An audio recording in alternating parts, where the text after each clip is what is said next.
The month of September usually means two things: the beginning of the school year and the fall season. At IPFW, that means a brand new program here at Channel 56.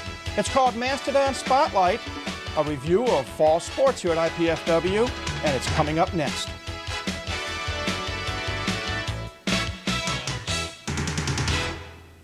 I really wanted to go for an Indiana University business degree. But with housing and tuition, it really adds up, and the money just wasn't there to go away to college. And with a 2-year-old, my housing options were kind of limited anyway. And the truth is, I really wanted to keep my job and stay close to home.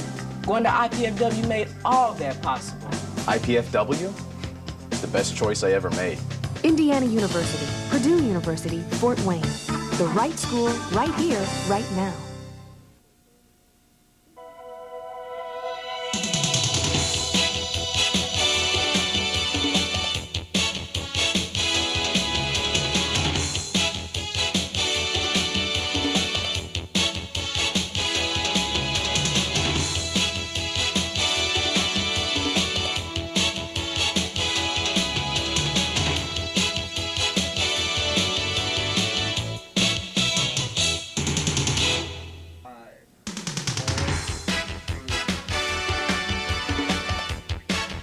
Hi everybody, my name is Mike Maz, and welcome to the first edition of what we call Mastodon Spotlight, a show which will highlight sports here at IPFW.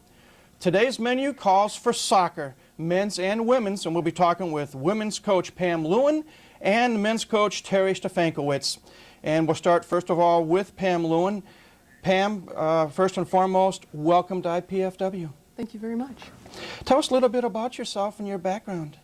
Well, I started coaching soccer in California. I've coached at the junior college level, the Division II level, and the Division I level, and saw an ad in the NCAA newsletter about a startup program. It seemed like I'd be very interested in the opportunity to start up a program, and that's how I ended up in Fort Wayne, Indiana. Soccer is a hotbed on the West Coast as well as the Southwest and possibly the Southeast and maybe even the New England area, but in the Midwest, it's kind of a foreign subject. Talk about soccer, first of all, where you're from on the West Coast. Well, it is very popular, and it seems to have two styles of play. One, heavy influence from Latin America, and also a heavy influence from Europe. And so it's kind of a nice area to grow up with the two blended together. The European style being a lot of long ball, and the South American being a lot of the short part of the game. It's really nice to be in an area where you learn both and where you have the opportunity to have coaches that are very experienced and have a lot of experience coaching the game. You mentioned that you've had experience in coaching, I believe 8 years worth at the collegiate level. You saw the ad and you thought, here's a great opportunity. Did you really know what you were getting into? No, I don't think I knew exactly what I was getting into. I had been involved in 2 other startup programs, one at Cal State Fullerton and another at Chabot, which is a community college in California, as an assistant in both cases. And so as far as being the head coach, I had no idea what I was getting myself into. Well, you're here at IPFW and we're glad to have you. Let's talk a little bit about what you have done, what you've had to do, not just from a coaching standpoint in terms of being on the sidelines during a match, but the recruiting aspect and many others. What has it been like? Well, I think when you start up a program, it's the first time that you can say that you're in a building year without it being an excuse from past performance. So we're definitely in a building year. I've done extensive recruiting in the Fort Wayne area. I'd like to get a lot of those players to stay home. I think that would be a good foundation for us. And if you look at the roster, you'll see a lot of the players that we have right now are from Fort Wayne. The other areas that I've been concentrating in are Michigan, Illinois, and Ohio all have very strong youth programs, and so I've been spending my time at tournaments getting to know the Midwest a little bit better. Let's take the recruiting process a little bit further. What type of student athlete are you looking for to be a good soccer player here at IPFW? Well, the first thing is somebody that's willing to take a challenge, because it is going to be a challenge to get a program off the ground. So I'm looking for people that are driven by challenge. The other thing that I look for as far as a player is one that's in good academic standing in high school, so that we don't have to worry about them too much while they're making the transition to college. So good high SAT score, good academic performance in in their high school. The other thing that I look for as far as physical ability is speed, knowledge of the game, and one thing that you can't really coach, and that's heart. How driven they are to play, how much they love the sport. So that's what I look for in recruiting players. When we look at a soccer field, it's probably a little bit larger, I believe, than a football field. When we think of a football field, 100 yards long and 53 yards wide. What are some of the prerequisites you're looking for in terms of, are you looking for someone who's got durability or stamina or speed or just exactly in looking at these girls and trying to explain to them, this is the arena you're going to be on, what attributes are you looking for? Well, it depends primarily on what position they play. But I'm looking for, because we are an intermittent sport, there's a lot of start and stop. I'm looking for somebody that has probably a great 3 steps. That's when they get the ball and the first 3 steps that they're moving with the ball. I'm looking for somebody that has incredible touch on the ball, whether or not they can control it to themselves or if they're going to constantly be trapping it for the other team. I'm looking to see if they're reading the game. It's so important. A lot of the times people think about playing soccer when you have the ball. It's so important to play the game when you don't have the ball. So those are the things that I'm looking for. I guess are they strategically sound? Are they physically fit? Kind of a side note is I had an athlete come out from one of the high schools here, and I won't mention which high school, but she was having a little trouble with the running that we do. And I said, you know, just stick with it. I go, I imagine you didn't run like this in high school. And she started to laugh, and she said, yeah, we complained if we had to do a mile. So a lot of our training is to train for endurance. It is to train for the short sprint, and that's how we have to approach it. And soccer is a game of 90 minutes. And so the fitness aspect is where we've been spending a lot of time right now, is we have to last for those 90 minutes. Can you briefly go through a typical practice session as to what you hope to accomplish and what the gals actually do? Well, we primarily have been focusing on fitness, and I like to actually go through the running aspect the first thing of practice, and that's to get them to a point where they're physically fatigued. That way I know that mentally they're concentrating on what the skills are that we're concentrating on. So a typical practice, if we were working on individual skill, would be to start out with a lot of touches on the ball, maybe doing individual skill work where they're going through you know, some of their moves, a step over turn, touches on the ball, and then to go to a competition where it's 1v1. So they have to move past another player using these specific individual skills. Then I like to move into small group games, and then they'll move into, progress into a full field practice where we're specifically using this technique. So if we were working on individual moves, if you successfully moved past an opponent, that would be a point, as well as scoring a goal would be a point for the team. When you look at the positions that are available in soccer, you have your goalkeeper, you have what I used to call, when I coached junior high, fullbacks, then you have midfielders, and then you have forwards. And if I'm missing anything, please jump in and correct me. How do you determine who plays where? That's probably the toughest thing as a coach, is finding where that player can help you out in their role the best. As far as attributes for a keeper, I'm looking for cat-like reflexes, the ability to jump not just vertically, but also to dive horizontally. So I'm looking for extreme quickness with my goalkeeper. For the fullbacks, I'm looking for, especially my marking backs. We play with 2 marking backs and a sweeper. My sweeper is probably the fastest person on the team as far as a dead sprint, because they're our last line of defense. They can also usually play the ball. I'm looking for somebody that can play the ball out of the air with their head. I'm looking for somebody that can play the ball with both feet. Marking backs, I'm looking for somebody that's extremely tenacious, that is going to make a second effort in defending. Midfielders, and here's where I'm looking for people that are good with the transition of the game. They have to play both offense and defense. Also, they're the ones that probably do the most running during the game. So they're usually players that have a high level of endurance. My forwards, I'm looking for somebody that all they want to do is turn and shoot.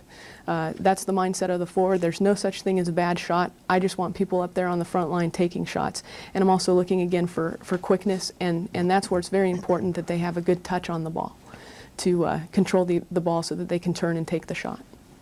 Let's talk a little bit about the people who make up your roster this year. Looking at the roster, 1 sophomore and the rest freshmen. Let's start with that sophomore, your goalkeeper, Sally Hilger. Well, we're very fortunate to have Sally. Again, she possesses a lot of the attributes that we look for in a keeper. She has incredible hands, she has good quickness, and she has good height to play in the goal. And so she's a little rusty. She played in high school and then hasn't played for a couple of years. And so we're looking for big things. She actually is a sophomore, but for us in soccer, this is her first year competing, so she still has 4 years to compete. And that's what's kind of exciting about a first-year program is we have freshmen that are getting junior level experience in their freshman year. So I expect big things come their junior year. Will probably be the year that we'll see a lot of success on the field. Talk about some of the other players. Well, we are lucky. Our captain is Jamie Rebman. She's playing in the midfield for us. That's sort of a captain's position or a quarterback position if you were to use football. She's very good in play selection, in playing the ball to other people, and is a leader for us out there on the field. We have a player by the name of Stacy Spithe, and she is also one of our captains, and she's very tenacious. She possesses a lot of the things that you would want out of a defensive player, and she's been doing a great job for us defensively. Some of the other players that make it up, we have a great core of true freshmen coming in. We have Andrea Capelli, and we have Jessica Gullett. And Jessica is learning the position of sweeper. She's by far one of the fastest people that we have out there, and I think that just a few more games and we're going to see big things from her, as well as from Andrea. I'd love to play her up on the forward line. I've been playing her in the midfielder, but she has an incredible shot. So those are some of the players to look for. You've got a 16-game schedule, I believe. Yes. And you have played 3 matches so far. Though you haven't been as successful as you would like in terms of wins and losses, are you pleased, at least with the effort and the attitude so far with the gals? Well, I am, and I think that one of the things that is could be said about us right now is we have true character. We have fought just as hard in the first minute as we fought in the 90th minute, despite what the scores were. But I think that this year it would be best to judge success by a journey rather than the outcomes of wins and losses. We are by far a better team than we were the first time that we stepped out on the field together, as we did in this last contest. And I think that, you know, as the season goes on, we're just going to keep getting better and better, and that's something that's exciting from a coaching standpoint, is that they truly love the game of soccer and are willing to put forth the effort that's going to be needed in order to get this program off the ground. Well, I want to commend you for taking the challenge of coming from the West Coast to the Midwest, where it's a different climate altogether weather-wise and so forth. And we wish you the best of luck this year and in the years to come with the soccer program at IPFW. Thank you very much. That's Pam Lewin, first-year coach here at IPFW with women's soccer, and we may talk with her a little bit later as well. We'll take a break, and when we come back, we'll talk about the men's soccer program and maybe a little bit more. Who knows? But that's when the Mastodon Spotlight continues in just a moment.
crackhead, drug dealer, street hustler, gang member.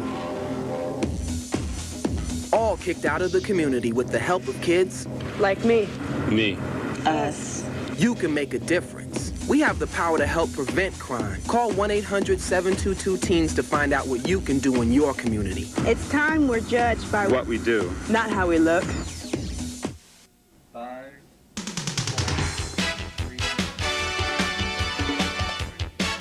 Welcome back to Mastodon Spotlight. Well, we've heard from Pam Lewin and what's happening with the women's soccer program. Now let's talk about the men's soccer program. And we introduce again the head coach, Terry Stefankowitz. And Terry, we didn't mean to leave you standing for a few minutes, but we are grateful that you're here on the program today. Thank you, Mike. Unlike Pam, who's starting a program from scratch, you have been here for a while. This is year number 17 for you. What's it been like being here at IPFW for 17 years? Well, I empathize with Pam. I went through the growing pains originally at IPFW, and we had no scholarships at the time, and we've come a long way. Many, many years ago, we had all local kids, and now we're able to expand our recruiting, and we're getting a better quality type player here. The competition, soccer-wise, has been much improved, and I just have been in the game long enough to see it grow, and I'm very proud of where soccer is today, and I'm proud of where we are right now. And where the team is, you're off to a great start.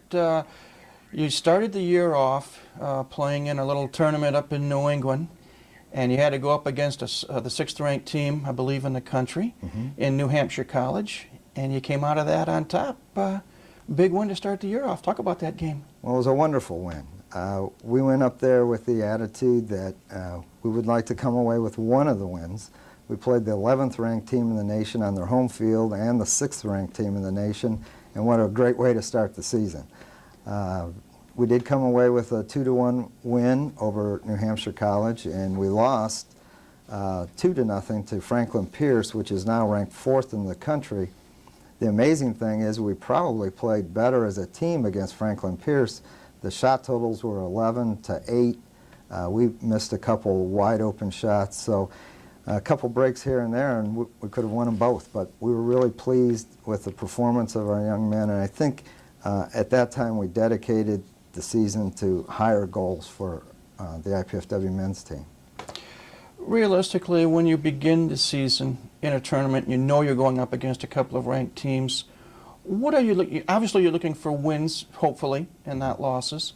But what else are you looking for? Are you looking for the team to hopefully gel quickly, or just exactly what it is that you're trying to accomplish? Well, we went into the start of preseason with the same procedures that we would any preseason. We're trying to look at and assess the type of player that we have, and then we tried to put them into a system of play. I think we're going to talk about that a little later, but we've changed our system of play. The one thing that we found this season, as opposed to many other seasons, is that we have maturity. We have juniors and seniors playing as opposed to majority of freshmen starting. So we're looking for that leadership, the maturity, the dedication to winning, and so far it's paid off for us. Well, you come back from that trip 1-1, and you have played 3 games since then, and you've won them all. Let's talk about those last 3 games, if we can. Okay. I think the top thing to look at is we haven't given up a goal since we've come back. We went to Indiana Wesleyan, and they were NAIA state champions. They have a beautiful campus. They have a great program. People have asked me, why would you play an NAIA school? I like the way that they approach the game. They're very, very talented players, and it was a great test for us. We went on the road and played them there. It was a 2-0 win for us.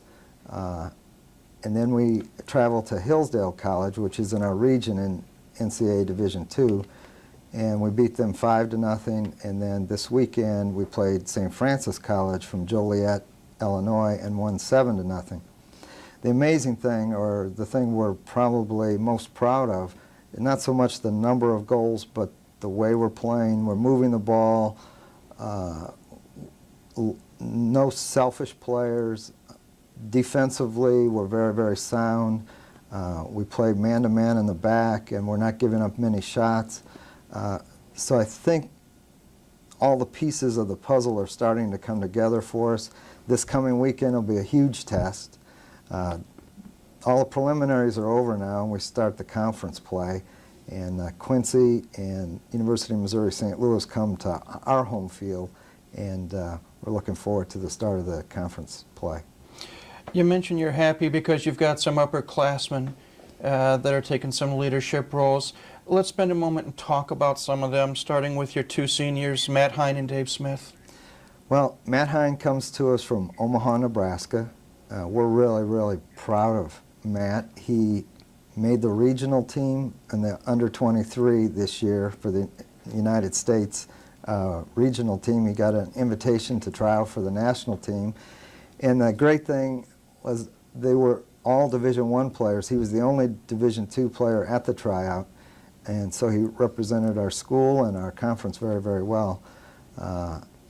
So Matt's an attacking midfielder. He's got great technical ability.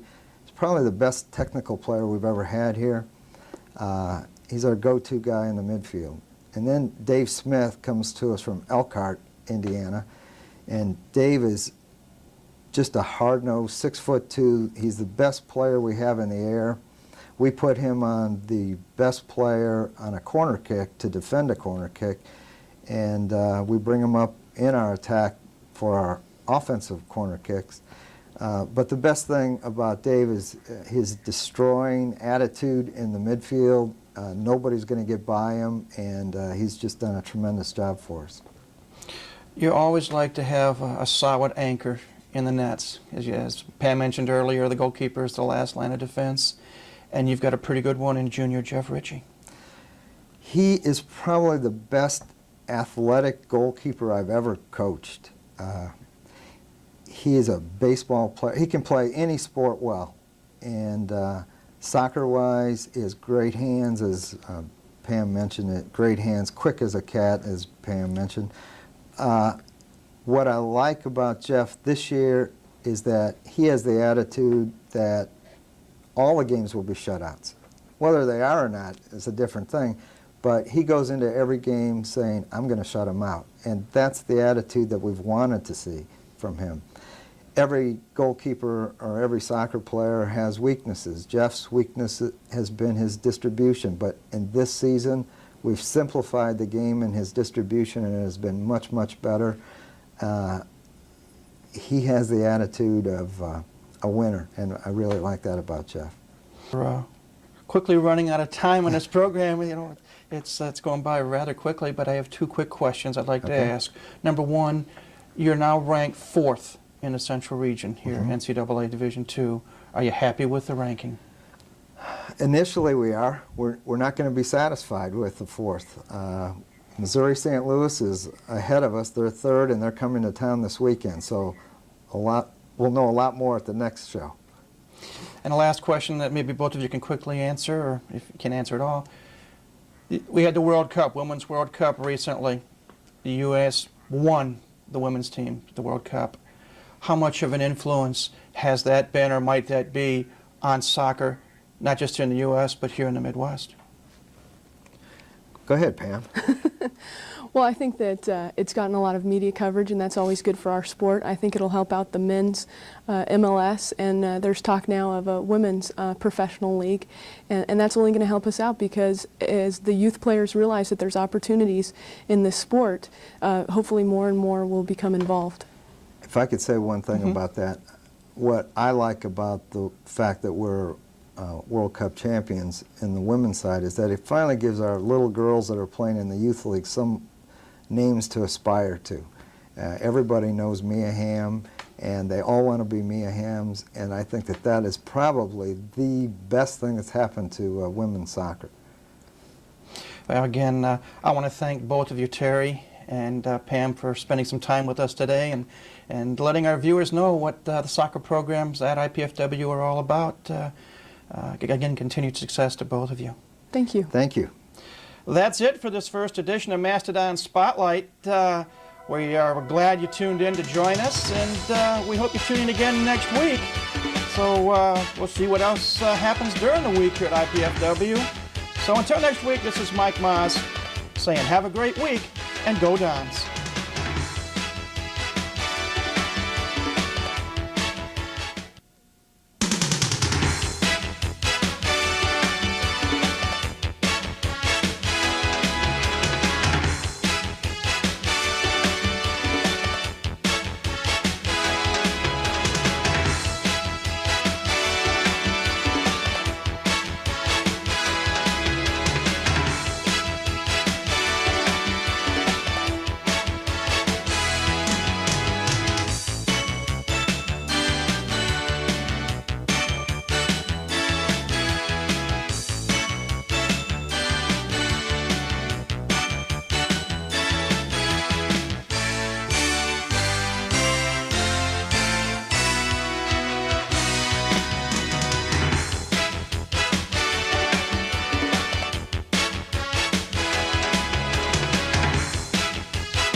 One of the more interesting challenges that a new coach faces when he or she comes to a new institution is how to improve an already successful program.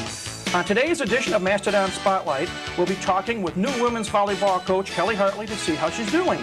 And we'll also be speaking with Jay Webb Horton, men's and women's tennis coach. It's tennis and women's volleyball today on Mastodon Spotlight, and it comes up next. The National Radon Test is about to begin. Radon enters your home from underground. Some people are immune to radon. New homes can be built to protect your family from radon. Radon is the second leading cause of lung cancer. You can call 1-800-SOS-RADON to find out how to get your family's home tested and made safer.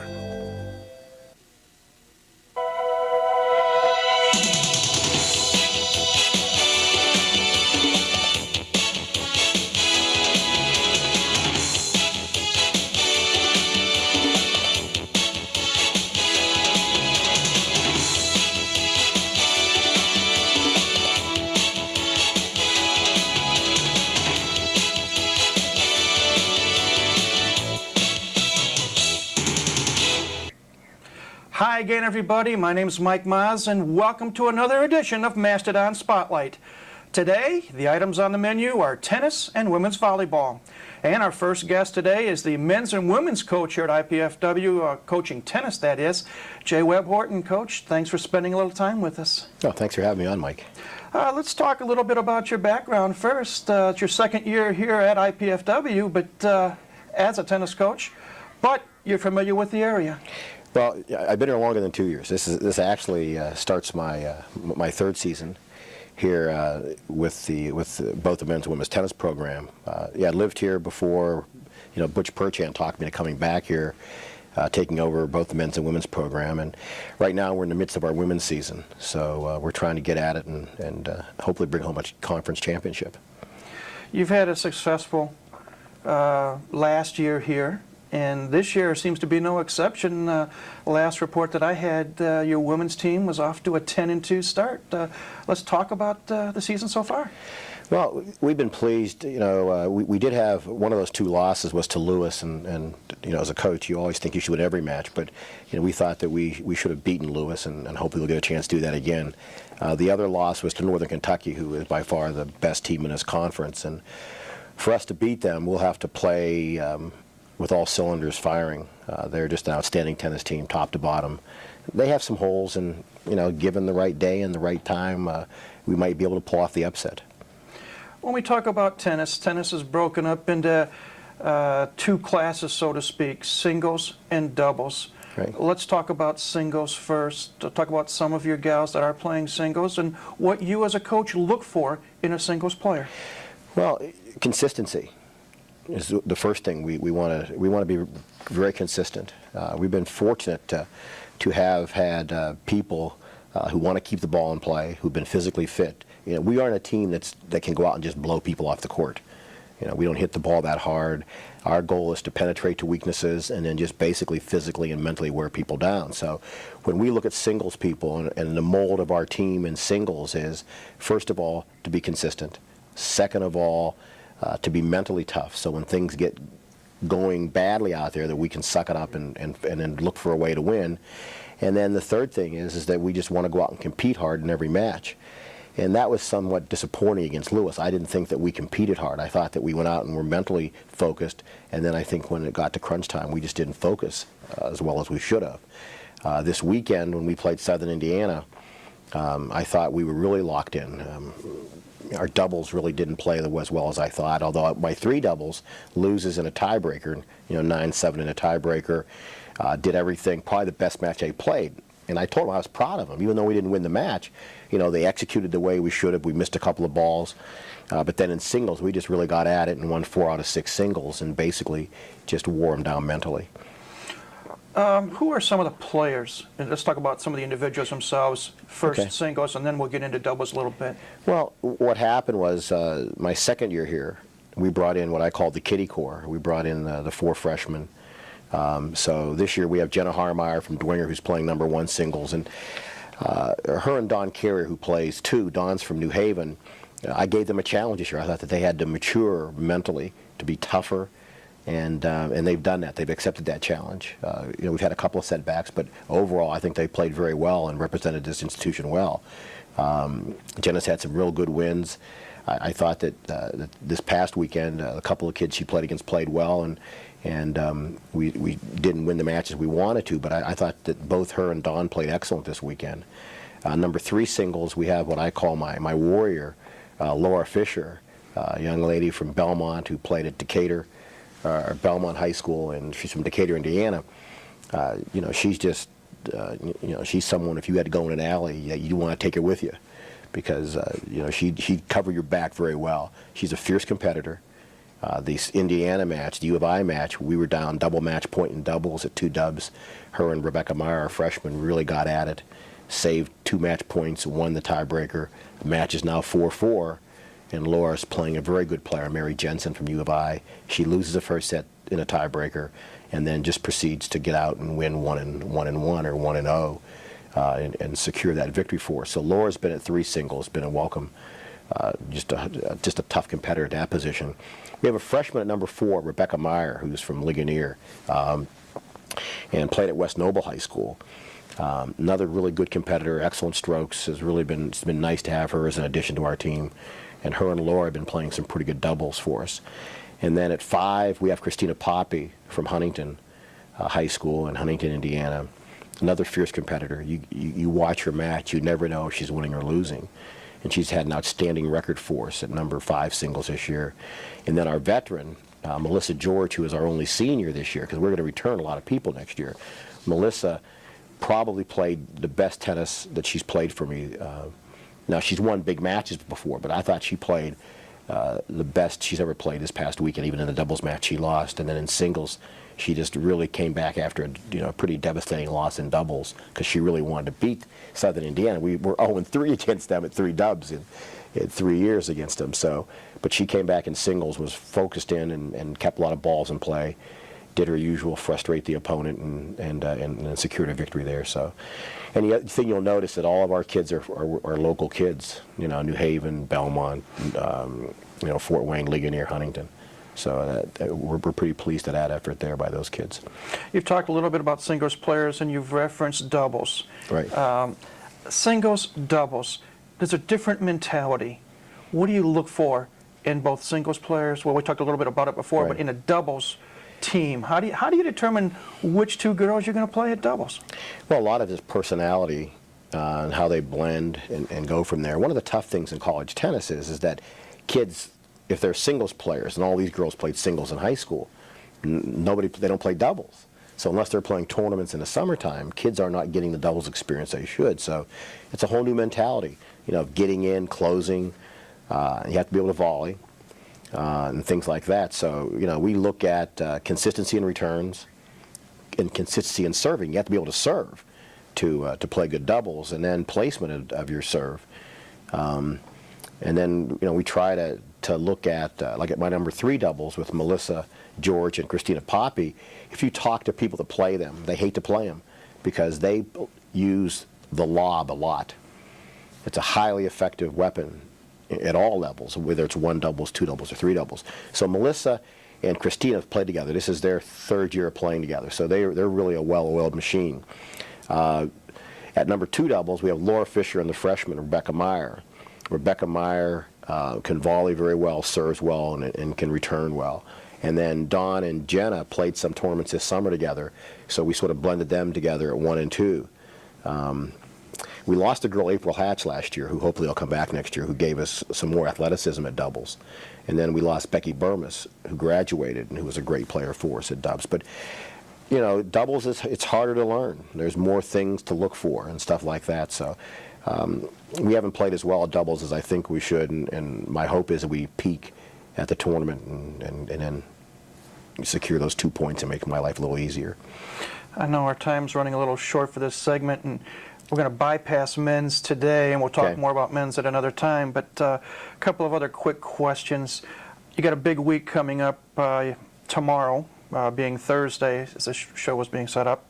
You're at Grace College, and then back to conference action Friday and Saturday here at home against Quincy and Southern Illinois Edwardsville. What are you looking for this week? Well, Quincy is a much improved team. They brought in 3 or 4 freshmen who were pretty good tennis players. Been talking to other coaches, they're young and overhit the ball. So our game is based around just making their lives miserable by frustrating, getting a lot of balls back. I feel good about that match. Edwardsville will probably come in here either undefeated or having lost once to Northern Kentucky. That's a huge match for us. I mean, Quincy's a big match. But Edwardsville, if we can beat Quincy, then Edwardsville, it'll be between us and them for the number 2 seed in the conference tournament. And you want that 2 seed because you don't want to face Northern Kentucky in the semis. So if you're around, people are out, come out and watch. I think it's entertaining, it's exciting. And we have a great group of kids. I mean, you couldn't ask for more. I mean, they compete, they get at it, and hopefully we can get 2 W's this weekend. Last question, Coach. What is the biggest difference you see between a high school tennis player and a collegiate tennis player? Well, what happens is that in high school you may only get 1 tough match in a year during your season. Where these kids, every day you go out, you're playing Edwardsville, Sarah Hardiman, you're going to Northern Kentucky, Jamie O'Hara, Paige Matheny down at Bellarmine. You're playing against the creme de la creme day in and day out. So, there's very few lollipops, especially in this conference. Excellent conference for tennis. But that's the biggest difference, is that you got to go out and play people every day. You get very few lollipops. We appreciate you giving us a little bit of your time today. Congratulations on the season so far, and good luck the rest of the way. Okay, thanks very much, Mike. Thanks for having me. Jay Webb Horton, women's and men's tennis coach here at IPFW. We'll take a break, and then when we come back, we'll talk to new women's volleyball coach Kelly Hartley. That's when the Mastodon Report continues in just a moment. I haven't made up my mind yet. What are you going to take? Algebra. Algebra. Algebra. Algebra.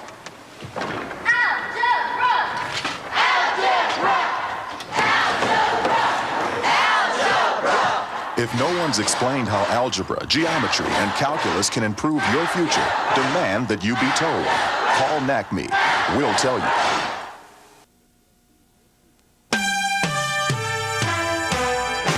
Welcome to the Mastodon Minute. I'm Sean Lee. Women's soccer was in action over the weekend. Unfortunately for the Dons, they lost both their games. They lost to Quincy 6-0, and they lost to Missouri St. Louis 9-0. The Dons haven't won a game yet this season, but they're getting closer as the season wears on. Men's soccer, as you see, I'm here trying out for the Chorus Line revival on Broadway, beat Quincy 2-1. And Missouri St. Louis 1-0. Ian Luya won both games with his goals.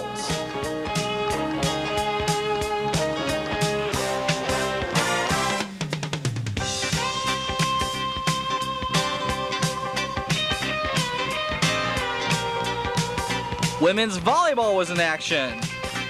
As you see, I'm here was Friday night game when IPFW beat Indianapolis in 3 straight sets, 12, 10, and 6.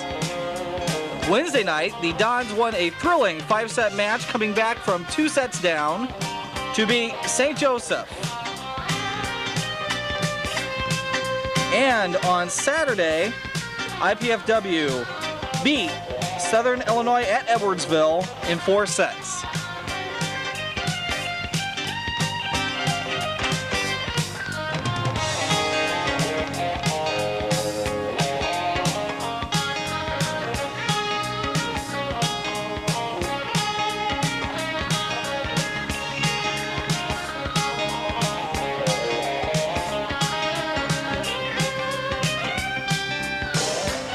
And here are the women's volleyball scores from Wednesday night. As you can see, that thrilling set that IPFW played. Here's the straight set match over Indianapolis. Each have 43 assists on the night.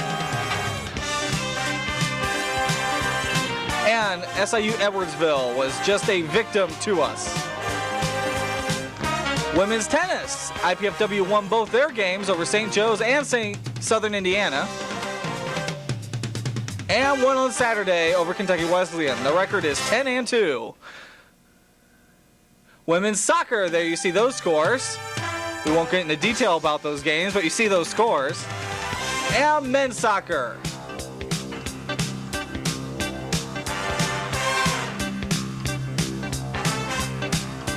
And here are the upcoming events for IPFW Athletics this week. Note that the Friday night Northern Kentucky game for women's volleyball will be broadcast here on Channel 56.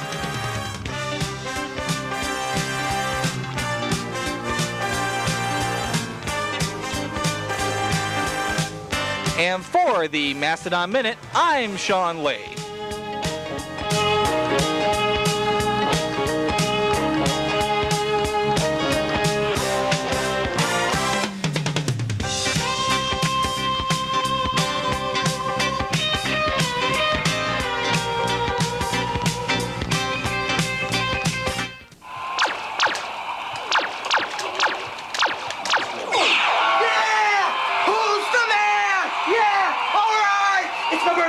It's my birthday. Oh, it's so pretty.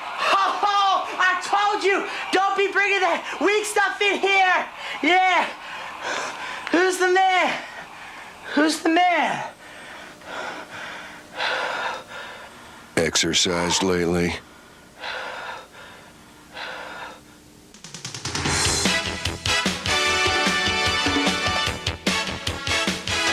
Welcome back to Mastodon Spotlight.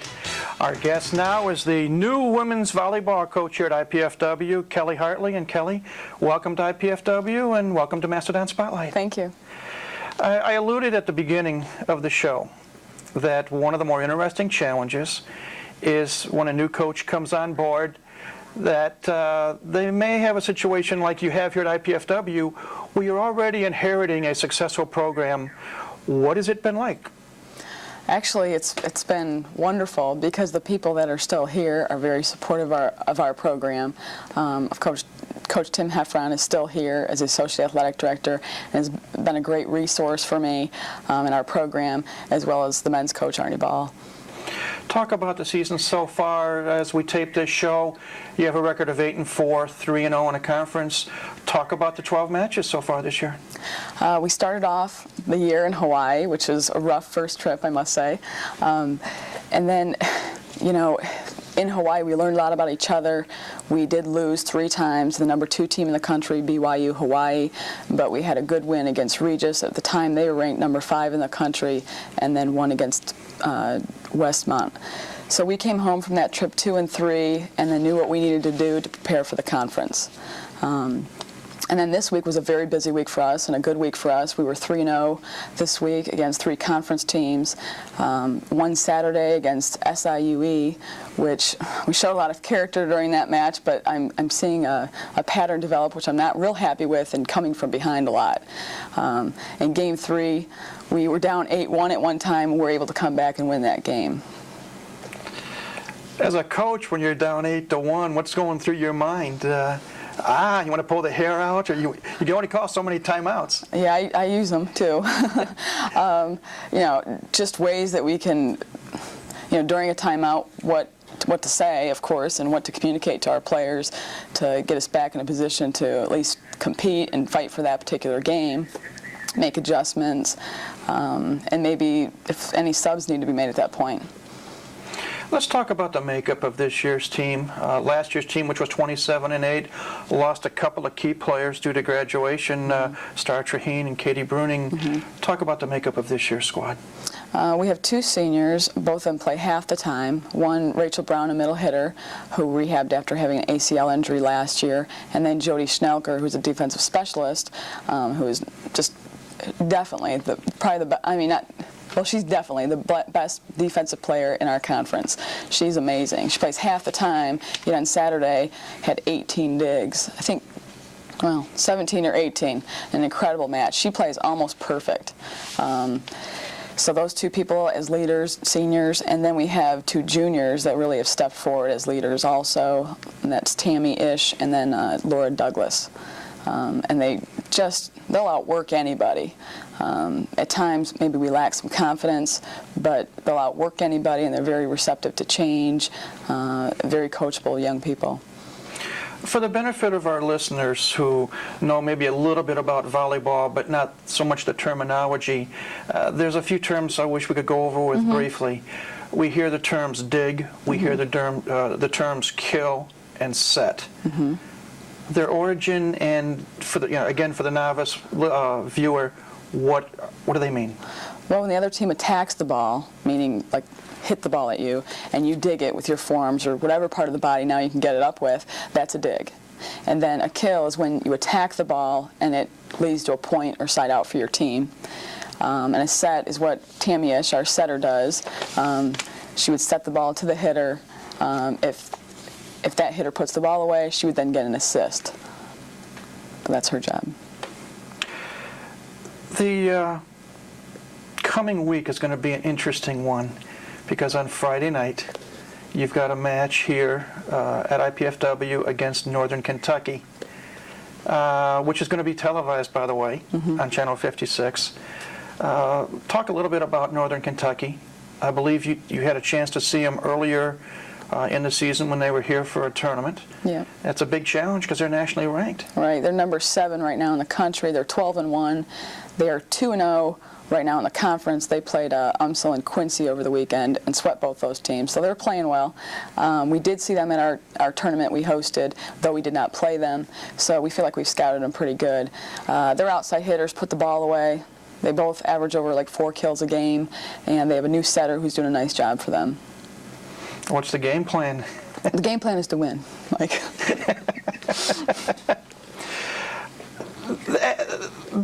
This year is a big year for IPFW because you've got the women's volleyball program, and the men under Arnie Ball had a great year last year, and the Final Four is here. How is the fact that the men's Final Four is going to be here in Fort Wayne helping you with the women's team? Well, I just think overall the interest and the support for our sport is tremendous in this area. It's exciting to have a home match and have people there. We have a lot of coaches, other coaches on staff here that attend all of our matches, and students and other athletes. It's just exciting. I've talked to a lot of high school coaches in the area. They're very excited about what's coming to Fort Wayne. So it's just helped the interest in our sport and support for our program. Speaking of high schools, how would you classify the grade of volleyball high school-wise here in the state of Indiana, especially the northern part of the state? Well, Fort Wayne has some excellent teams, of course. I have been able to get out and see them, and Fort Wayne is stronger than some areas I've lived in. and very much like others. Michigan, I would compare it to maybe a little stronger than, I hope they're not watching, Pennsylvania and Ohio. Very strong, and the coaches in this area are excellent. The ones I've talked to have been very helpful and seem very knowledgeable. I've also been down in the Muncie area a little bit over the summer to recruit. Saw some very good club teams down there this summer. When you go recruiting, what specifically are you looking for in a potential women's collegiate volleyball player? What attributes or what intangibles do you look for? Well, I try and remember what our needs are for the upcoming year, of course, or years to come. For example, next year we're going to be recruiting middles, maybe another setter. And then I look for athleticism. It's really tough to teach someone to be a good athlete and to be competitive and those type of qualities, but maybe we can teach them more about our sport, volleyball. So basically, athleticism, competitive, and then other things that we teach them once we get here will make them a better volleyball player and contribute to our program. When you're out recruiting and you're looking and you see an athletic girl, and maybe in the high school rank, maybe she's playing the role of a setter. Do you envision perhaps sometimes people, though they play one particular position in high school, how they would do at a different position here at the college level? Yeah, absolutely. Again, if I see someone who's just a good athlete, but she doesn't fit the position or the profile maybe we're looking for, we think of how maybe we can use that athlete to best suit our needs. So if a middle in high school maybe isn't big enough, for example, to cut it at the middle hitter position in the collegiate level, maybe we'd move her to outside or the opposite position. When you play a volleyball match, one of your strengths needs to be the bench. How well do you feel you utilize the girls that don't always start and don't see as much playing time as the others? You ever run into any friction for not having playing time, or just how is the group reacting to? Well, recently I think it's been a motivating factor and helped us a lot because we have a couple of players who are really fighting it out for a particular position, and then they've stepped forward to compete for that position, so it's really helped us. Playing time, of course, is a huge motivator. We have some new people who have not seen a lot of time, but hopefully will towards the end of the year more. We do have one new person, a freshman from Ohio, Amy Grove, who has stepped in and started at the left side. She's learning more every day. She makes freshman mistakes, but certainly ones we can live with at this point because she contributes some really good other things. She's turned into one of the heavy hands on the team. We talked a little bit about the match Friday night with Northern Kentucky, but then you've got to come right back roughly about, 14, 15 hours later and play Bellarmine College. Tell us a little bit about Bellarmine and what do you think about that match? We were able to see them also in our home tournament, and they look like us at times, very inconsistent. They look really, really good for a while, but then like us, maybe lack focus at times. That's definitely not a match we can look past, and we cannot spend this week focusing just on Northern Kentucky. So we plan to prepare equally for Bellarmine. They're a good team. I know that when they were here, they used a lot of their bench, so we don't really know what to expect as far as people on the floor because we saw a whole lot of different things from them when they were here a few weeks ago. Well, we sure appreciate you coming on board on the show today and Thanks also for having coming to me. IPFW. Thank you. Congratulations on the start so far. Good luck, not only this coming weekend, but the rest of the season. Thank you. Our guest has been Kelly Hartley, new women's volleyball coach here at IPFW. That just about will do it for this edition of Mastodon Spotlight. I want to remind you again, Friday night, 7 o'clock here on Channel 56. Kelly Hartley's IPFW Lady Mastodons will be taking on 7th-ranked Northern Kentucky here at the Gate Center. So come on out, but if you can't, tune in Channel 56. And again, tune in next week for another edition of Mastodon Spotlight, where we will again highlight IPFW athletics. Until then, this is Mike Moss saying have a great week and go Dons.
There's an old axiom in sports that states that to be the best, one has to play the best and beat the best.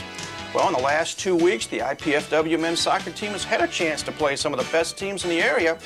And on today's edition of Mastodon Spotlight, we'll take a look and see how they have done. It is soccer, men's and women's style on the menu today on Mastodon Spotlight, and it's coming up next.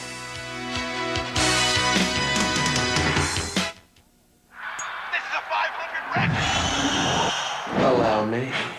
What the devil are you doing here? I'm only here because You're here, hot stuff. This is gonna be about smoking in the house, isn't it? This poor guy's been picked on enough. He has rights, he has... What's the matter with you? Are you kids to get pneumonia? Bronchitis? Asthma? Get up. What did you smoke outside? Outside. Make the right choice. go out for your kids.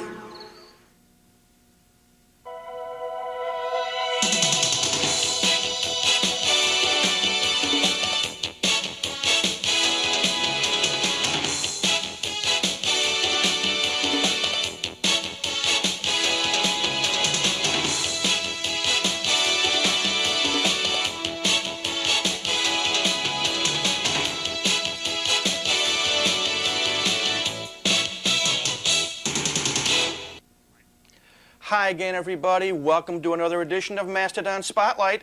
My name is Mike Maz, and I'm joined again for the second time this season by the soccer coaches at IPFW, Pam Lewin for the women's team and Terry Stefankowitz for the men's team, and welcome back to the show. Thanks, Mike. We mentioned at the top of the show, Terry, to be the best, you have to play the best and beat the best. And in the last 2 weeks since we visited, you've had a chance to play 4 excellent soccer teams. Let's look back a little bit and talk about those 4 games, beginning with a big weekend you had here at home back on the 18th and 19th when you played Quincy University and the University of Missouri St. Louis. Let's talk about those 2 matches first. Okay. Quincy was a school that we had never beaten before, so we used the entire week to prepare for them. At that time, they were ranked 13th in the nation, and Missouri St. Louis was ranked 4th in the region, or 3rd in the region, just above us. So we knew we had a lot of work ahead of us. We had to really be prepared mentally and physically, and we probably had the best week of practice that we've had in a long, long time. Quincy came in, and they were a very physical team, and we won that match 2-1. And Ian Louie, with 1:30, hit a 30-yard bomb in the upper 90, which won the game for us, which was a great, great event for us, and gave us an impetus to go into the Sunday's match. And we shut out Missouri St. Louis 1-0, and Ian won that one for us as well. He took a shot, rebounded off the keeper, came right back to him, and very poised, he put it in the corner. So it was a great weekend for us. And then we had to go on the road, and we went down to Indianapolis and over to St. Joe yesterday. 2 more Great Lakes Valley Conference games. Indianapolis was a very physical team. They presented a problem that we hadn't encountered. They had 2 6'3" guys up front. Both of our marking backs are 5'7" and 5'8". We knew that this was going to create a problem, and I think maybe our preparation, we just weren't quite ready. First 20 minutes into the game, it was 2-0, and it was a very, very physical match. We ended up losing it 2-0. We made some adjustments at the second half and played much better. They didn't really have a good shot on goal the second half. And then we traveled to St. Joe yesterday on Sunday, and we won 5-0 there. So hopefully we're back on track, and right now we're 7-2. 7-2, 3-1 in conference play. Right. Let me digress for a moment. You mentioned you had a big weekend when we had the home matches against Quincy and MSL. What was the preparation like during the week? Was there a hop in the step, so to speak, in the players, knowing that they've got 2 big matches? And was it easier to prepare for those matches than it might normally be? I think it was started with the coaching staff. Mike Harper and I decided that we were going to make everything competitive. Even the drills, everything was competitive, and anybody that lost had to do push-ups or some kind of penalty to prepare them for the rigors of the games that weekend. So with that in mind, the guys really got into it, and no matter what we did, there was competitive. They were really hitting hard the whole week, and the scrimmages were good. They were very focused. We had a good plan of attack, and things just kind of fell into place for us. So I think it started with Mike and myself, and then the guys caught on, and we rolled that weekend. The big win Saturday, as you said, set things up well for Sunday. Was there any possible fear of an emotional letdown, especially at the beginning of the Sunday match? You know, you come off this big game, the big win, first time you beat Quincy. Was there a fear that maybe a little bit of resting on laurels might take place? I don't think so. I think that that particular weekend was one in which everybody was focused. Everybody knew their role on the team and what was expected. I think we were physically tired Sunday. The Quincy game was a really, really physical game.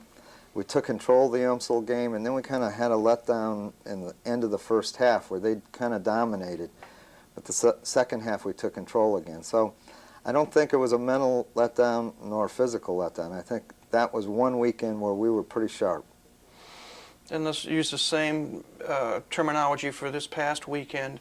You're high, you've come off a number of wins in a row, you go on the road, and you stumble a little bit. You said the first half was basically the difference at Indianapolis.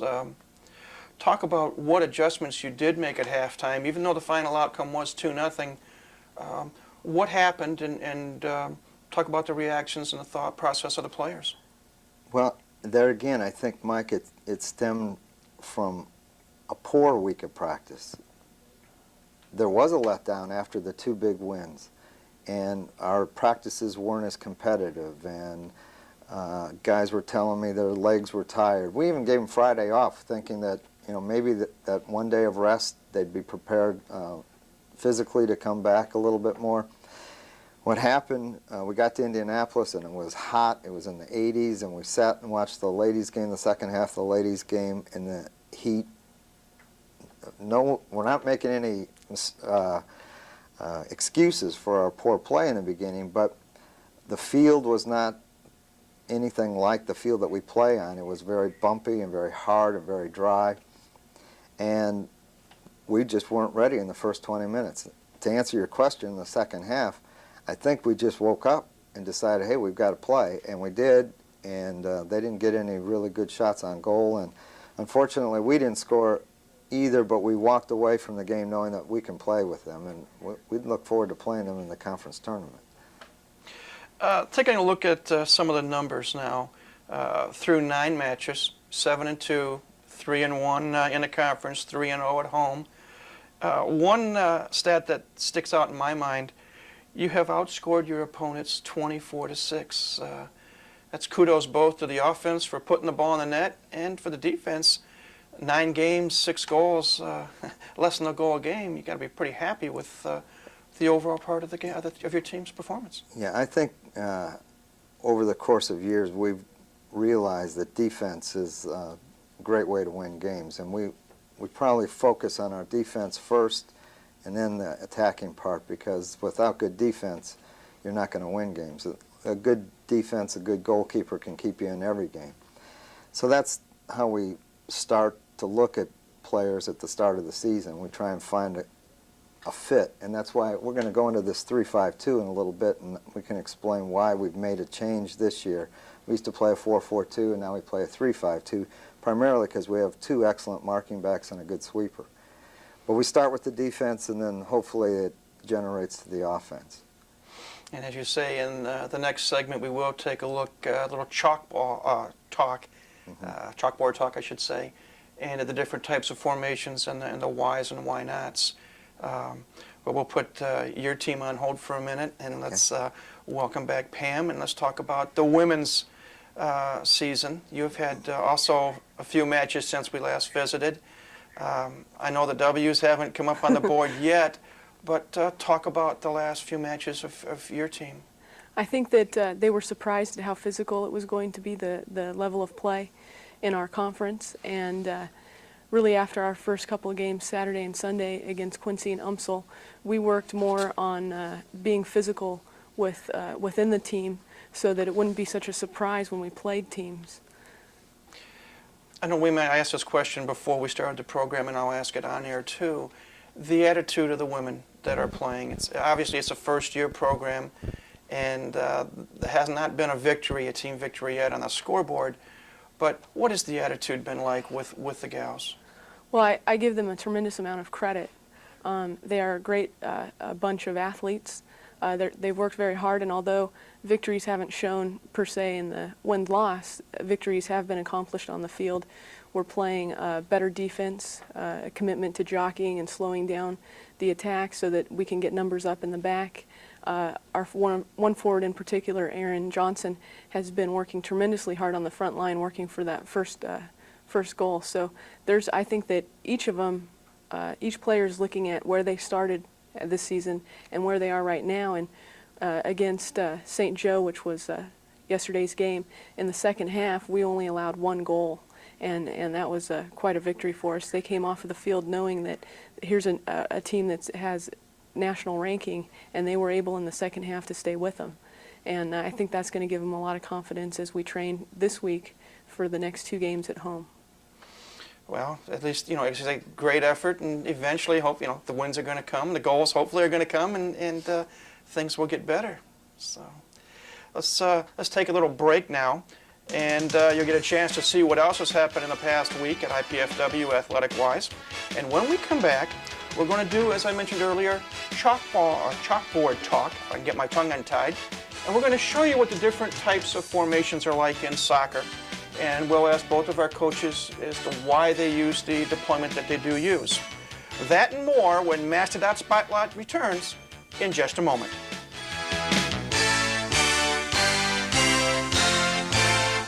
The National Radon Test is about to begin. Radon enters your home from underground. Some people are immune to radon. New homes can be built to protect your family from radon. Radon is the second leading cause of lung cancer. You can call 1-800-SOS-RADON to find out how to get your family's home tested and made safer.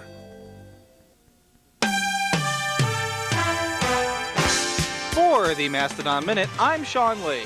Women's volleyball was in action on Friday night as the Dons took on Northern Kentucky. Here you see Jenny Miller taking off the head of the Northern Kentucky defender. More action here. We did not win this point, but I just want to point out the effort that these girls are putting out this year. There's Tammy Eash diving to the floor. And here comes Amy Grove with the kill, taking off another head of another Northern Kentucky defender. Here's Rachel Brown with another kill to help us with the point. And Jenny Miller will be coming up here with another kill. How about just about right now? Unfortunately for the Dons, they were down 2 sets to love. You think the game is over? Oh, no, it's not. As here come the Dons in the 3rd set. Dons will get the kill right about there, taking it over. Northern Kentucky gets it off, but it's blocked by IPFW. Here come the Dons. This is set point for game number 3, and the Dons get it. We're down 2 games to 1. And the Dons are coming back.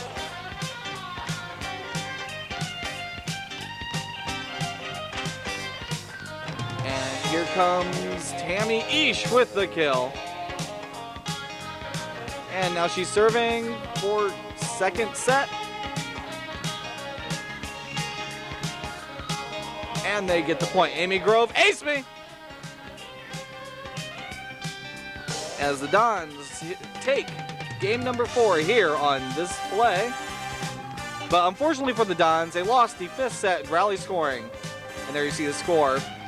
As Northern Kentucky wins 15-6, 15-10, 6-15, and 2 other scores. Women's volleyball. On Saturday, IPFW beats Bellarmine in straight sets. Our record is 9-5, 4-1 in conference play. Men's soccer loses a heartbreaker in Indianapolis 2-0, but comes back and beats St. Joseph 5-0 on Sunday. Women's soccer lost both their games over the weekend, both to Indianapolis and to St. Joseph. Women's tennis, IPFW beats SIU Edwardsville in a thriller 5-4 and beats Missouri St. Louis senseless. Women's volleyball standings, IPFW is leading the Blue Division over Wisconsin Parkside, SIU Eville, and Indianapolis. Northern Kentucky is just kicking butt and taking names in the Green Division, 5-0, 15-1 overall. They are going to be our nemesis all season.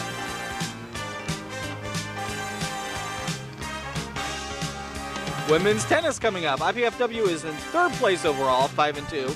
Northern Kentucky is leading this division as well. And here are the upcoming events for IPFW athletics.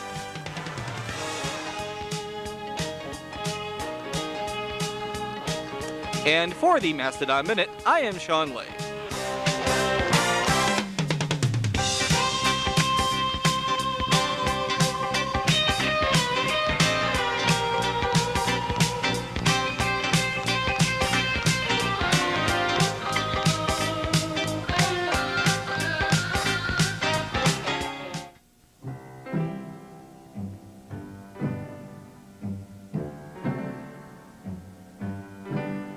So what do you think? You hungry? Yeah. To be a mentor, you don't have to have all the answers. You just have to be yourself. Do good. Call 1-877-BE-A-MENTOR.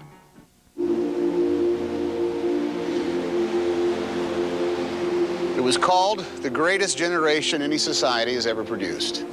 They were ordinary people who half a century ago did nothing less than help save the world. Millions served in uniform. Millions more served at home, and nearly 500,000 gave their lives. And yet there is no national memorial to honor their sacrifice. It is time to say thank you. Call now and help build the National World War II Memorial.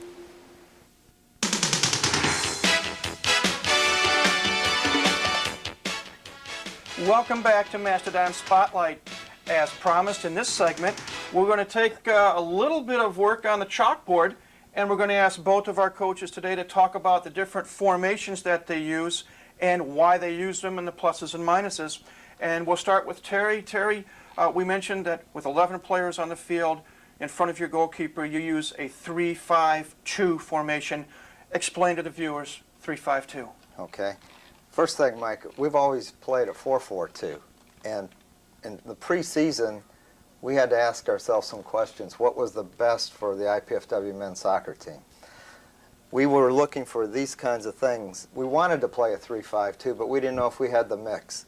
We wanted to make sure we had good communication in the back with our goalkeeper and our sweeper, and this is Jeff Ritchie and Brian Knitter, both of Carroll High School, and we had that. We knew we had two good marking backs, and they were Mr. Canablo and Mr. Ryland, both Fort Wayne graduates, very hard-nosed kind of guys, very disciplined, and they were able to hold the ball and get us into attack. Once we found that we had those ingredients, then we were looking for two guys on the outside that could go end-to-end for us. And this is, in a lot of teams, the hardest guys to find because they have to be very disciplined, they have to have great conditioning, they have to be able to play defense in the back, and they have to get us into attack. So they have to go the full 120 yards up and down, up and down, up and down. Very demanding, and they don't get a lot of accolades, but they're very, very key into our attack and our defense. Then the last ingredient, we were looking for that destroying midfield, the big, strong guy, great in the air, very physical in the midfield, and we've got that in senior Dave Smith. So as we put this thing together, we said we have all the ingredients to play this way defensively. Then we started to work on what we wanted to do in attack. And in attack, we go from the premise that we want to do a short, short, long situation. Well, no matter where the ball is on the field, we want to support it. So let's take this as an example. If this man right here has the ball, this guy will come in and support, and this one will come in and support, so that we always give a short, short, long opportunity. If this is not on, this is on, and then the object is to pass, get the whole defense to come and shift here, and then play the ball into a space created on the other side. We've been really, really fortunate this year, and it's really, really helped us. If you notice that we have a shape here, These are our 2 marking backs. This is our sweeper, and our 5 midfielders are in kind of a horseshoe type of formation, but always in a short, long. If this guy has the ball, this guy supports, and this guy supports. This guy makes a run here, and we want to finish on the opposite side, on the far post. So I know I only had a couple minutes to explain it, but these were the ingredients we were looking for defensively first and attacking-wise secondly. Now, I'm going to ask you now to go ahead and pass the chalk and the eraser over to Pam. All right, Pam, great. you employ a different type of formation. Yes, we do. And why don't you go ahead, rather than a 3-5-2, you mentioned, I believe it was 3-4-3? Yes. Go ahead and explain how you deploy your women's team. We keep the same formation in the back. We have what's called a flat back 3 with a sweeper and then the 2 marking backs. But unlike the men's lineup, we don't play in a U. We have a defensive midfielder, offensive midfielder, and then the 2 outside halfbacks. The reason being that allows 3 people to come up front into the attack. The women's game is just a little bit different than the men's game in the respect that technically it's not as sound as the men. So what this allows is for us to start the defense on the attack. If we lose the ball up here, we have 3 people in the area to apply pressure to their defense, and hopefully we'll win it before it crosses the 50. Again, we look at the same attributes for our athletes. We want good communication between our sweeper and goalkeeper. That has to happen. We want very tenacious marking backs, but what you can see what we do in front of the goal, if you consider that there's a funnel that kind of comes out, in this area is a high chance of scoring that would occur. Out here to the sides, not a high chance of scoring. So what you can see is we've really packed the funnel in front of the goal with numbers in the middle, so hopefully when the other team mounts their attack, we'll have numbers up in that area so that we can win the ball. Also what this creates, along with what Terry was speaking about, is it creates passing channels. If this person receives the ball or wins the ball, they have a passing channel out this way as well as this way, and then the long.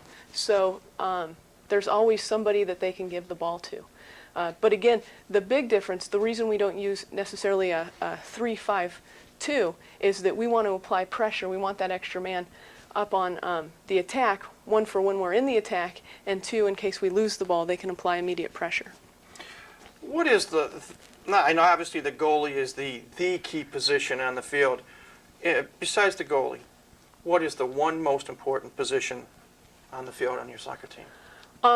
I know you want the 1, but I would say that there's 2.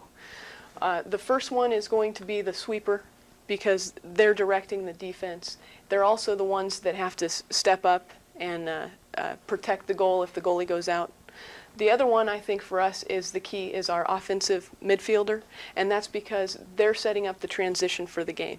They're like, if you would, the quarterback. They're going to make the passes out to the outside, out to here, to get us started in the attack. A unique look at soccer, the different types of formations that can be used, 3-5-2, 3-4-3, and I'm sure there are others. Terry mentioned a 4-4-2 as well. But there's a unique look at exactly what takes place on the field.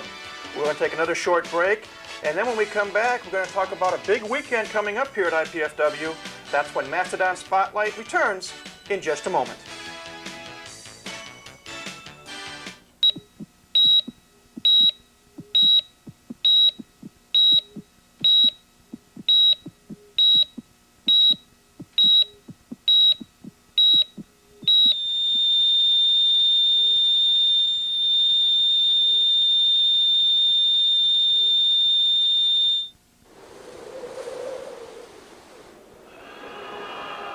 As the American military gets smaller, who will be there to answer the call?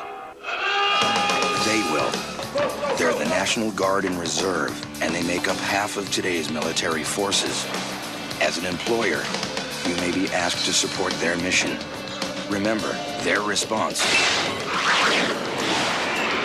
depends on yours.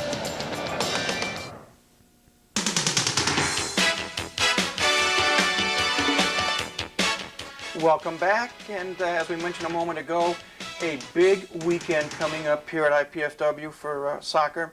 On Saturday, Lewis University comes to town. Women's match starts at 12:30, followed by the men's match at 3 o'clock. And then on Sunday, it's the University of Wisconsin Parkside is the opposition. Again, a 12:30 women's start and a 3 p.m. men's start. Let's talk about these matches. Pam, with the women? I think it'll be very exciting for us after, like I said, playing in the second half with St. Joe. We are starting to play better and better, and so hopefully we'll get that the first win, the first goal. Hopefully that'll all come in one weekend. Terry, as far as the men go, a big challenge.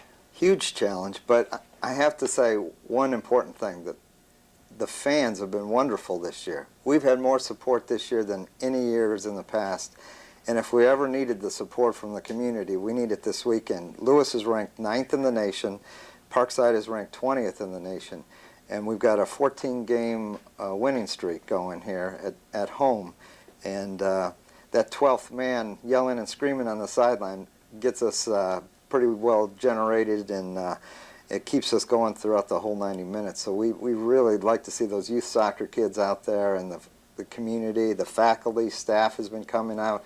It's been really tremendous, so we want to keep that going. What will the preparation be like this week? Will it be similar to 2 weeks ago when you knew you had two quality opponents coming up, or do you want to avoid last week's type of preparation, or how are we going to do things different this week? It's great that you mentioned that, because at the end of the game at St. Joe yesterday, that was the one thing that we mentioned. We got them together and said, look, from this point on, when we get on the bus, everything's focused for Lewis and the preparation. Preparation is everything. We've got to be ready, and we'll find out starting tomorrow at 4 o'clock. Pam, what will preparation be like this week for the girls? We're going to continue going over the fundamentals and work more on the attack this week. Well, I want to wish you both the best of luck this coming week. We want everyone to come out and watch the matches here at IPFW. Again, 12:30 start for the women, 3 p.m. start for the men, both Saturday and Sunday. Again, thank you both for coming back. Hopefully, Pam, the gals are going to get on the scoreboard and come up with a W before long. And Terry, hopefully the team will rise to the challenge, and hopefully good things will happen. So, thank you very much. Again, thanks again. Thank you. That will do it for another edition of Mastodon Spotlight. We thank you for tuning in. And again, we'd encourage you to come on out this weekend to see the IPFW soccer teams in action. And we also invite you to tune in again next week, when again we will highlight IPFW athletics on Mastodon Spotlight. Until then, this is Mike Moss saying, have a great week, and go Dons.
One of the most challenging aspects of coaching collegiate athletics is to see how your team responds following adversity. On today's edition of Mastodon Spotlight, we'll be talking with IPFW women's volleyball coach Kelly Hartley to see how her team has responded following a tough loss to Northern Kentucky. Also, we'll be talking with women's tennis coach Jay Webb Horton to see how his women's team is progressing as their season is nearing an end. It is women's tennis and women's volleyball today on Mastodon Spotlight, and is coming up next.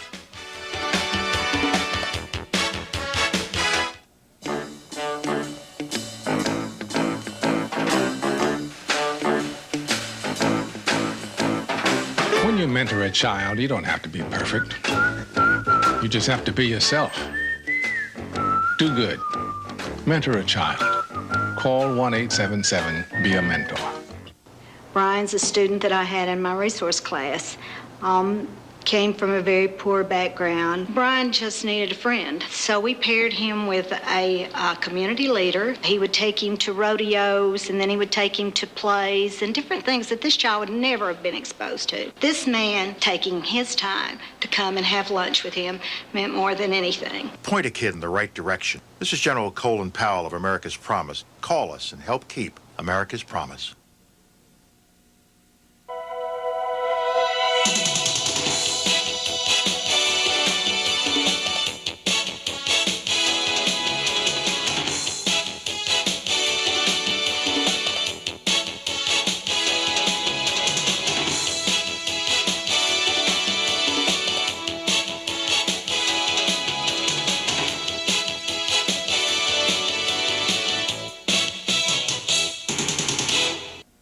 Hi again, everybody. My name is Mike Maz, and welcome to another edition of Mastodon Spotlight.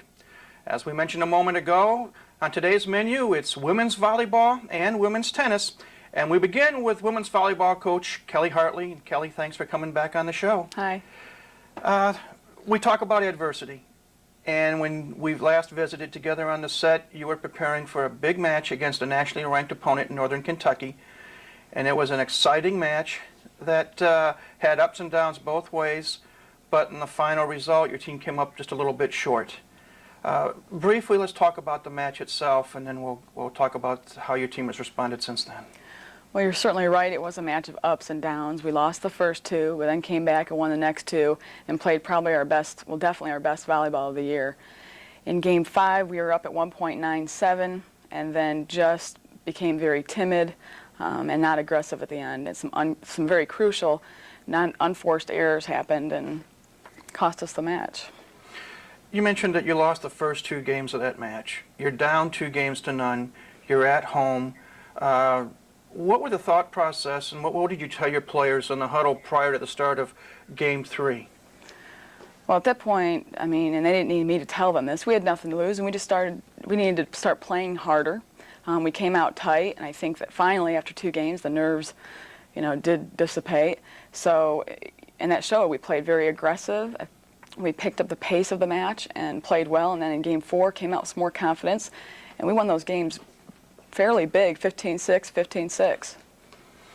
Then you go into Game 5. Game 5, whenever there's a Game 5 in a match, a best of 5, is always scored differently. It's rally scoring where a point is decided.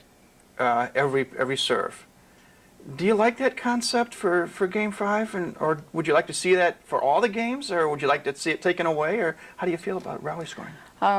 Personally, I don't. I mean, usually it's to your advantage when you're a good side-out team, and we are, but Northern Kentucky's also a very good side-out team, so it was kind of a wash situation. The international, the men's game's going to all rally scoring, so it doesn't really matter what we think about it. That's what's going to happen for volleyball. For all the games down the road, or just for Game 5? No, just Game 5 right now in the women's game. Mm-hmm. But internationally, in the men's game is moving that direction. As we mentioned, Game 5, you're up 9-7, but you ultimately lose. I know there had to be feelings of dejection or maybe frustration, but in total, what was the mood like in the locker room following the match? Well, very disappointed, and I guess mostly because we had the opportunity to win that, and we didn't because of some unforced type errors and non-aggressive type moves that we hadn't played that way in Games 3 and 4 when we won and were successful. And then, we tipped the ball a couple times and some off-speed attacks when we could have hit it and put the ball away. So then you're left thinking, what if? That was an evening match. You had to come right back the next afternoon and take to the court again and play Bellarmine College. What was the preparation? Granted, it was short because there's not much time, but as far as you and your coaching staff, what did you have to go through to get your gals ready to come right back on the court? What were your biggest fears, and what were your goals for that match against Bellarmine? Well, we feared that we'd be still thinking about what happened on Friday night, and we couldn't do that. And we didn't talk about that on Saturday morning when we came in. We came in to watch tape on Saturday morning, and we didn't talk at all about Friday night. We looked ahead to Bellarmine and prepared for them, and I think we saw it as an opportunity to refocus, and we had a very good week of practice after that and played well this weekend as well. Refocus you did. You swept Bellarmine in 3, and then you went on the road this past weekend, and you traveled down south to southern Indiana and to Kentucky Wesleyan, and you came back with a pair of straight set victories. Talk about those 2 matches. This weekend, everybody played. It was a great team effort, and we're playing a little bit. We're trying some different things we haven't been able to do earlier in the season. Our middles are getting more involved, and that's going to help us, I think, down the road. With the pair of victories over the weekend, you're now 11-5 overall, 6-1 in conference play, and you still have several conference matches left, including 3 matches this week at home. How do you see your team stacking up the rest of the way in the conference race leading up to the conference tournament? Well, we have a very tough October schedule. We're home 3 times this week, but then we're on the road against Grand Valley and Wayne State, some non-conference opponents, and those are big matches for us as well. So we have a tough October schedule, but I feel like we're playing better every day, and in practice the mood is, very focused and on what our next hurdle is, the next opponent. So, we haven't. I don't think we're at the point in our season where sometimes in the mid-season you get that mid-season lull. I don't think we're there. I think we're very focused on what we need to do, and that's a real credit to members of our team. In terms of coaching preparation, we mentioned we have 3 matches this week against St. Joseph's College, Missouri St. Louis, and Quincy University. When you have so many matches in such a short period of time, how are you able to prepare for each opponent? Because you just don't have time to practice. Do you try to incorporate maybe in the first practice or 2 for all 3 opponents, or do you just work on bettering your own team's habits, pluses, minuses, or just how do you prepare for so many matches in such a short period of time? Today and tomorrow we'll spend time getting ready for St. Joe, who we have on Wednesday, and then Thursday we'll have to get ready for UMSL, who we play on Friday, and then Saturday we'll perhaps come in and watch Quincy tape Saturday morning. I don't show tape of another opponent before another opponent. I just don't think that's effective. So that's the way we've done it, and it's worked for us.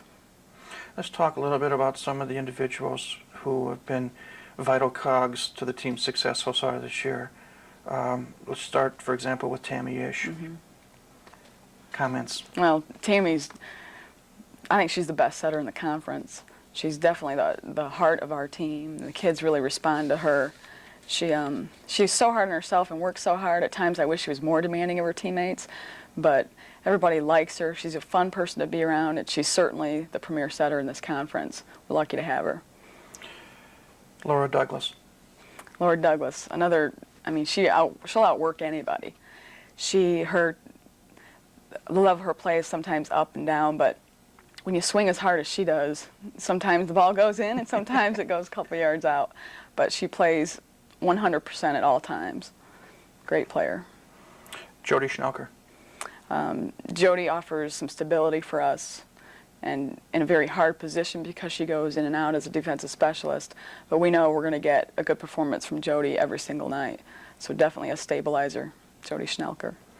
How about some of the other players? Can you comment on some of them? Yeah, our middles, Rachel Brown, a senior, and Jen Miller are playing much better. We're asking some different things of them the last couple weeks, and they've responded. And then I'd have to say Amy Grove, a freshman, outside hitter, has really come on. She played really, really well against Northern Kentucky, hit like 400 for the night. So we're really happy with her progress. And then Courtney Boissonette, a transfer, she's playing opposite for us and has really offered another heavy hand on the court. She's playing front row only at this point, but she's really improved. Her blocking's improved, and she's getting better with every match. Well, we appreciate you spending a few minutes with us.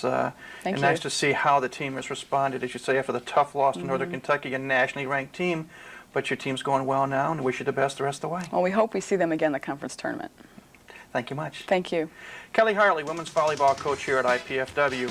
We'll take a break, and when we come back, it's tennis time with J. Webb Horton. That's when Mastodon Spotlight continues in just a moment.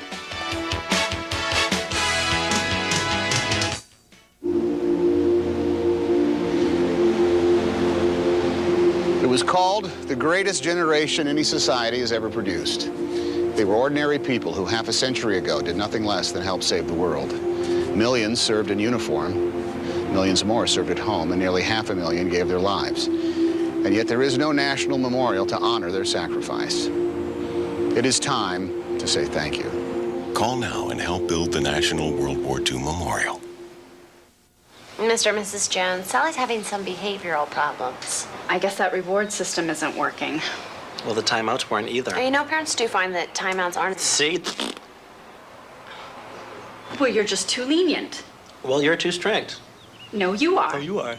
No, you are. No, you are. When adults don't have the answers, they can feel as frustrated as kids. ConnectForKids.org has thousands of resources for helping kids in your community. ConnectForKids.org, guidance for grown-ups.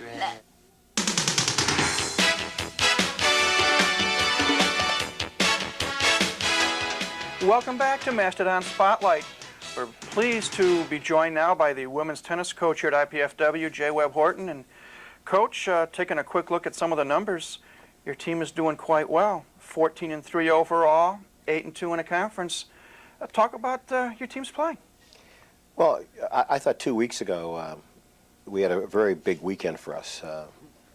Quincy is a team that's really gotten better. Pat Nichols, the coach up there, has done a really nice job and brought in some 4 big hitting freshmen. So I was a little concerned about that match. We really came out and played very well. Beat them 8-1, which somewhat surprised me. I thought we were better than they were, but I didn't think we beat them 8-1. So I thought that was a great performance on Friday. And so we regrouped because about 12 hours later we had to come out and play an Edwardsville team that was somewhere like 12-1, 13-1. Very good team. I didn't know how well we matched up with them. They had only lost to Northern Kentucky and had shots at winning at the 3 doubles positions against NKU, who's the best team in the conference. So obviously, you don't sleep a lot that night before you got to play them. And we played very well. We got 2 doubles points, picked up a singles point at 6, a singles point at 5, and then the match was tied at 4-all. And for the second time this year, it came down to Laura Fisher, who's our warrior, and Laura out-battled their number 3 girl, beat her 6-2 in the third to secure another 5-4 victory and the number 2 seed in the conference tournament. You had a 7-match winning streak, and then it was snapped at the hands of Grand Valley State. Talk about that match. Yeah, who scheduled those guys?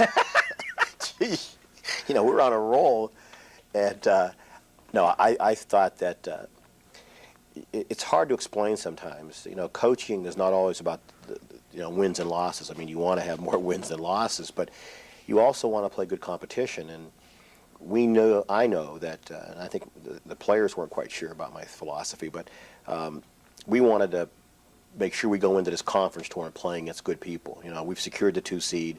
Grand Valley's a very good team. Although they beat us 9-0, we had some competitive matches. But they're just a solid tennis team. Tennis players and athletes top to bottom. I was telling their coach he does a nice job with that group of people.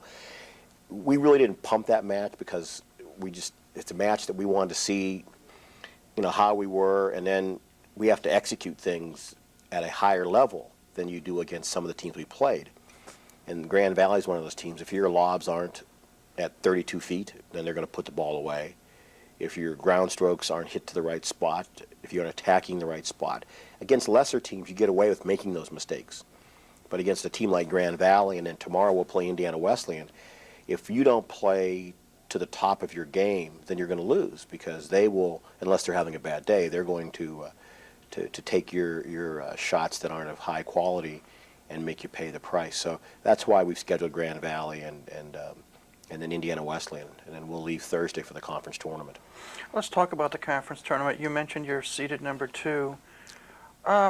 For the layman who is not all that familiar with how it works, correct me if I'm wrong, all teams gather and it's a draw based on seedings?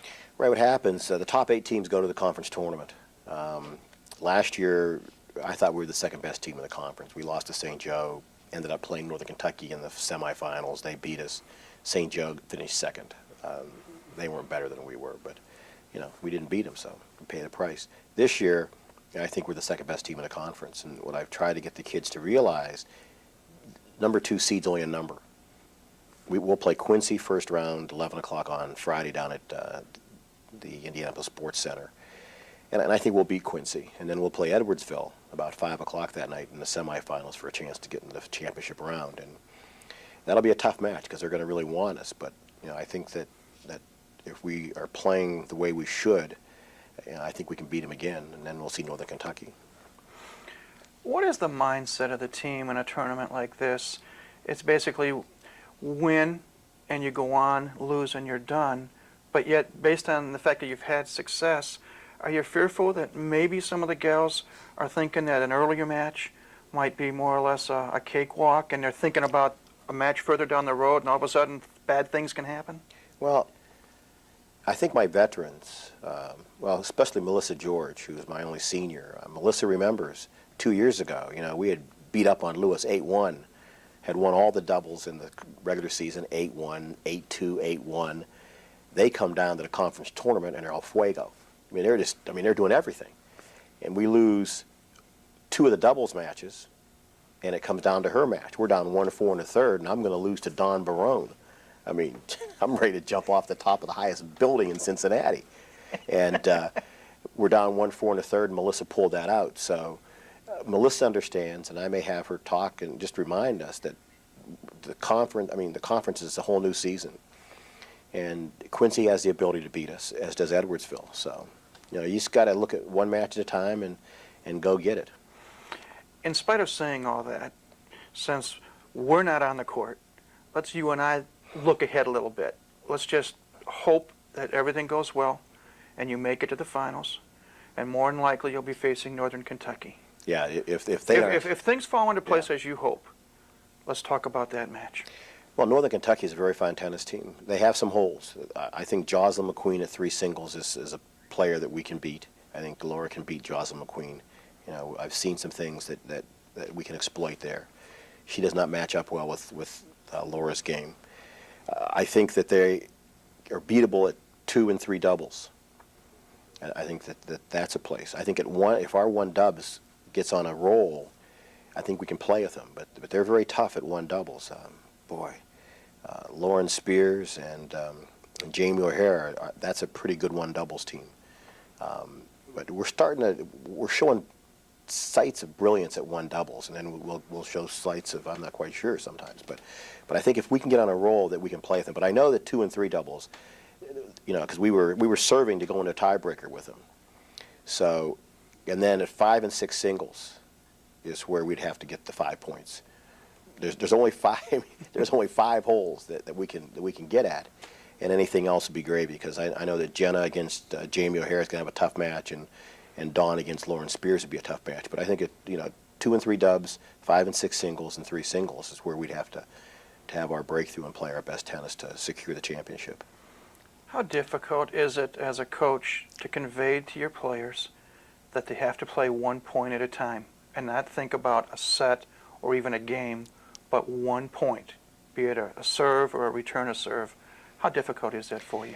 It's very difficult sometimes. We have a good group of kids. I know that they sometimes think that I'm riding them too much, but the point you make, Mike, is that every point is critical. When we're up 15-40, that game should be over. It shouldn't go to 30. It shouldn't go to 40-30. We have a high ball. We should put it away. And there are fundamental things that you have to do, and sometimes we don't do. We try to get cute and hit the angle, or we try to get cute and do something. But my tennis coach had a great saying: do the obvious, just do it well. And then the other thing is why would you try the extraordinary and we haven't come close to mastering the ordinary? Those are the 2 principles we have to look by. Do the obvious and then just do the ordinary. The extraordinary is not within our realm right now. So. Well, we wish you the best of luck, and we thank you for coming back on the program. Oh, my pleasure. It's always a pleasure. Jay Webb Horton, women's tennis coach here at IPFW. That'll do it for this edition of Mastodon Spotlight. Again, we want to thank both our coaches for appearing today, and we want to thank you for tuning in, and we invite you to tune in again next week for another edition of Mastodon Spotlight. Until then, this is Mike Moss saying have a great week, and go Dons.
Mastodon Minute, I'm Sean Lee.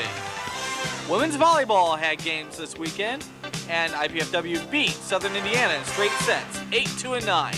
Calhoun had 3 aces and 7 digs, and each had 29 assists. Saturday, IPFW beat Kentucky Wesleyan in straight sets, 2-8 and 2. Each had 3 assists, 3 aces, 38 assists, and 9 digs. Men's soccer, IPFW tied with Lewis on Saturday, and Luya scores another game-winning goal on Sunday to beat Parkside. Women's soccer lost both their games over the weekend to Lewis and Parkside. Women's tennis, IPFW lost to Grand Valley State 9-0 and won on a default from St. Francis on Tuesday. Women's tennis standings right now. Northern Kentucky is leading with IPFW in second place. Women's volleyball, IPFW is leading the blue division by 1 game, and Northern Kentucky is leading the green division by, a mile and a half.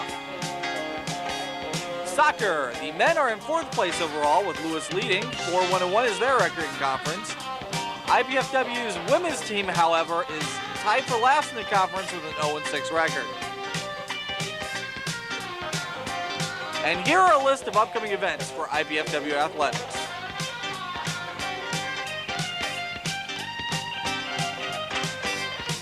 And for the Mastodon Minute, I'm Sean Lee.